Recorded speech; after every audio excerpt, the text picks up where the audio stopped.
Hello mga lovely people! Welcome to Cucina di Pichi, the home of the Champacham recipe. So, for today's video po, i-share ko po sa inyo itong spicy talong with ground beef. So, ito po yung ating mga ingredients. Ginamitan ko lang po ng 7 perasong higanting talong. Ayan po sila. So, binalatan ko lang po.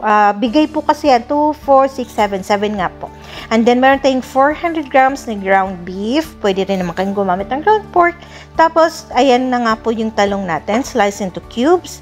Tapos, nilagyan ko lang din ng medium size na white onion chop. Tapos, 1/4 teaspoon ng chili powder, 5 cloves chopped garlic. Tapos, nilagyan ko lang din ng dark soy sauce. You can use any regular soy sauce po if you want.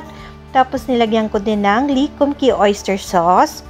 And then, yung Kikkoman green na soy sauce, yung less salt, And then, Licom Key sesame oil. Hindi po to paid, And then, Maggi seasoning. Yan po.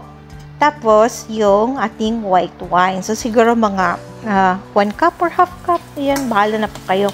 Tapos, optional po yun. So, ngayon, syempre yung mantika, huwag natin kakalimutan.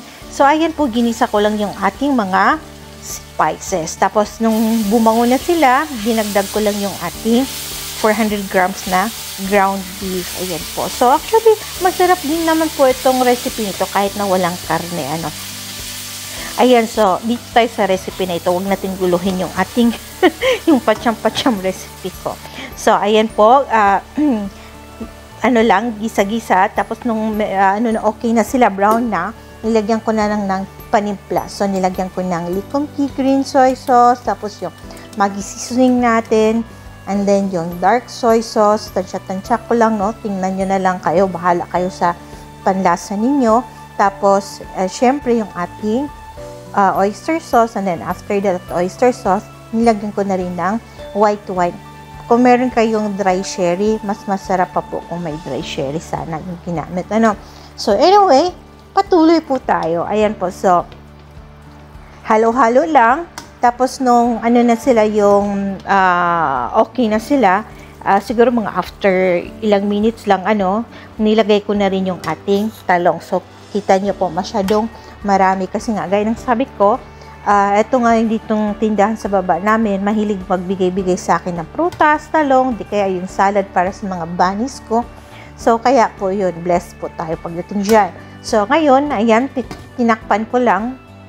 Tapos, siguro hindi ko na po yan siya dinagdagan ng tubig kasi kusa pong nagtutubig yung ating talong. Ayan po sila. So, medyo okay na, hindi na ako nahirapan dyan, naghalo kasi medyo nahirapan ako nung una kasi nga sa sobrang dami, So, napakadali lang po ng recipe na ito. So, parang medyo namumutla-mutla pa sila. So, dinagdagan ko pa ulit ng konti pang dark soy sauce. At saka parang nakukulangan ako sa timpla. Kaya, dinagdagan ko pa ulit ng Kikkoman soy sauce. So, gaya po ng sabi ko, bahala na po kayo according to your taste. Ayan po. So, ganyan na po siya. So, actually, parang kinopya ko lang itong recipe na ito. Yung tinatawag nilang Sichuan eggplant, yung Chinese dish ng Chinese recipe, ganun, bla bla bla.